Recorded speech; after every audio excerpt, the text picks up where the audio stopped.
warahmatullahi wabarakatuh. Alhamdulillahilladzi hadana lihaza wa ma kunna linahtadiya laula an hadanallah. Asyhadu an la ilaha illallah wahdahu la syarikalah wa asyhadu anna Muhammadan abduhu wa rasuluh. Allahumma salli wa sallim wa barik ala sayyidina Muhammad wa ala ali sayyidina Muhammad. Di sini saya akan membawakan materi dengan judul hadis pendekatan dalam berdakwah. Oke, sebelumnya kita akan cari tahu apa itu dakwah. Dakwah adalah kegiatan mengajak orang untuk beriman kepada Allah Subhanahu wa taala sesuai dengan garis akidah, syariat dan hukum Islam.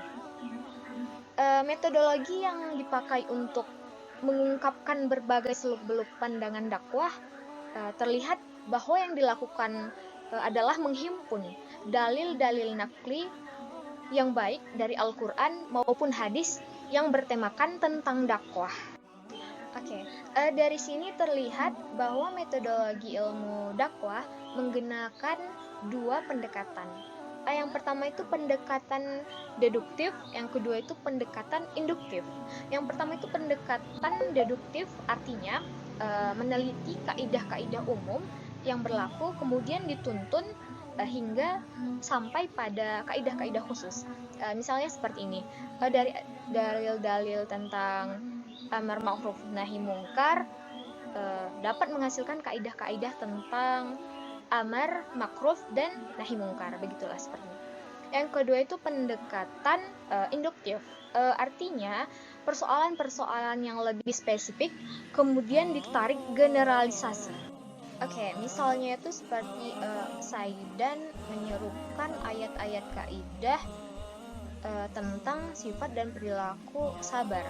Kemudian masuklah dalam generalisasi kaidah bahwa seorang Saidan itu harus memiliki akhlak yang baik, gitulah.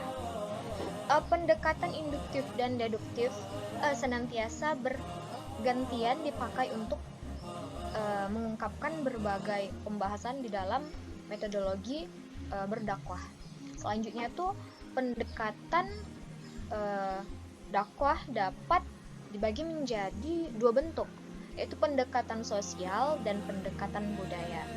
Oleh Sahudi Syiraj mengemukakan tiga pendekatan dakwah. Yang pertama itu prinsip pendekatan dakwah, yang kedua itu fungsi pendekatan dalam berdakwah, yang ketiga itu beberapa pendekatan dalam berdakwah. Baiklah, kembali yang ke pertama tadi, prinsip pendekatan dakwah. Di dalam prinsip pendekatan dakwah ini terdapat dua pendekatan lagi, yaitu yang pertama itu pendekatan artinya itu senantiasa memperlihatkan dan menempatkan penghargaan yang tinggi atas manusia dengan menghindari prinsip-prinsip pemaksaan kehendak. Baru yang kedua itu peran hikmah dan kasih sayang. Artinya itu salah satu faktor paling dominan dalam proses penyampaian ide-ide dalam berkomunikasi dakwah. Oke, selanjutnya pendekatan yang selanjutnya itu adalah fungsi pendekatan dakwah. Pendekatan adalah sudut pandang, penentuan langkah awal yang di dalamnya terdapat metode dan teknik. Dengan adanya pendekatan, maka dakwah yang dilaksanakan akan lebih dinamis dan fokus, gitu kan? Dari penjelasan pendekatan di atas dapat disimpulkan bahwa fungsi-fungsi dari pendekatan dakwah itu yang pertama adalah sebagai sarana mempermudah dakwah yang dilakukan dalam mengkontrol kondisi masyarakat yang beraneka ragam. Yang kedua itu sebagai sarana memfokuskan tujuan dari dakwah kepada mad'u atau penerima dakwah. Dan yang ketiga sebagai sarana pedoman dalam menganalisis dakwah, seperti itu. Oke, selanjutnya pendekatan yang selanjutnya itu adalah fungsi pendekatan dakwah. Pendekatan adalah sudut pandang, penentuan langkah awal yang di dalamnya terdapat metode dan teknik. Dengan adanya pendekatan, maka dakwah yang dilaksanakan akan lebih dinamis dan fokus, gitu kan? Dari penjelasan pendekatan di atas dapat disimpulkan bahwa fungsi-fungsi dari pendekatan dakwah itu yang pertama adalah sebagai sarana mempermudah dakwah yang dilakukan dalam mengkontrol kondisi masyarakat yang beraneka ragam.